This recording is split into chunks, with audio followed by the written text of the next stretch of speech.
So sometimes we're going to have larger numbers to multiply under our square root. So here let's take a look. We've got multiplying the square root of 54 times 2 times the square root of 96.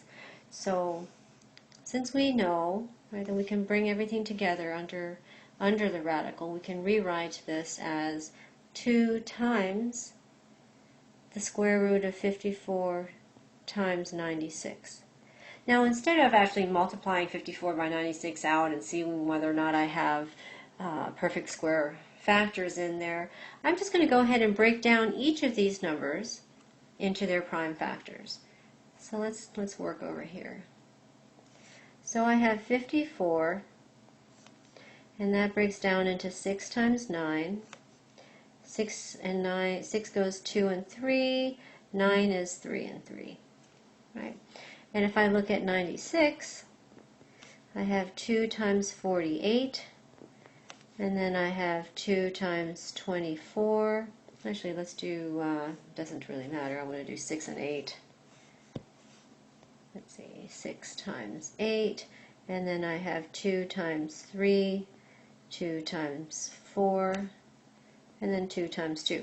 So my prime factors are 2, 3, 3, 3, and over for 96 we've got 2, 2, 2, 3, 2, 2, 2. All right. So I can go ahead and I can just keep track of everything I've got. I've got square 2 times the square root of, and I'm going to go ahead and put each of these in there. So I've got 2 times 3 times 3 times 3, right? And I have 2, 2 times 2 times 2 times 3, 2 times 2 times 3 times 2 times 2 times 2. Okay, that's a lot of 2's and 3's, but we can start bringing them out from under the square root, right? When every time we have a pair, we can bring them out. So let's see, I've got, I'm going to write down, I have 2. I've got a 2 here. And let's see if anything stays in, right? I'm going to cancel out, I've got a pair of 2's here. So that I have multiplied by 2. I've got another pair, let's see, I've got a pair of 3's here. So that, multiply that by 3. And then I've got another pair of 3's. So I've got a 3 out there. And I've got a pair of 2's, another pair of 2's. Right? Oops, let me move my square root sign here. And the last one is, let's see, I've got another pair of 2's. Okay, so actually I have nothing that's left under there, right? So I've got 2 times 2 times 3. So I have 4 times 3 is 12. This here is 12, right? This here is 12. So then my answer is 144. 12 times 12 is 144. Okay, so my answer is 144. Now that seems kind of cumbersome.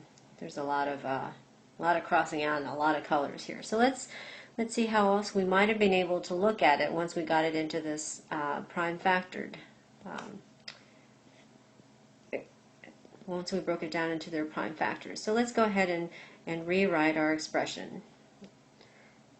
So I have 2, right? That's my 2 out here.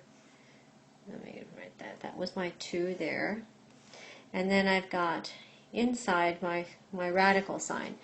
Let's take a look. We've got 1, 2, 2, 3, 4, 5, 6 2's. So we have 2 to the 6th, right? That's the same thing. And then here we have how many 3's? We had 1, 2, 3, 4 3's. So that's the same as 3 to the 4th. Now just because these are, now because we have our exponents, remember the even exponents are perfect squares. So I know that this is a perfect square. 2 to the 6th is a perfect square. I can bring that out from under the radical. and divide the exponent by 2. And then 3 to the 4th is also a perfect square, right? Because 4 is even. So I can bring that out and make that 3 squared.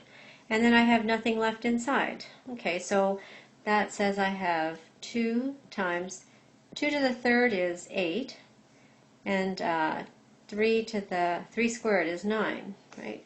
So I have this here is 72. I have 2 times 72, or again, I have 144. So that's a little bit less keeping track of how many 2's and 3's we have.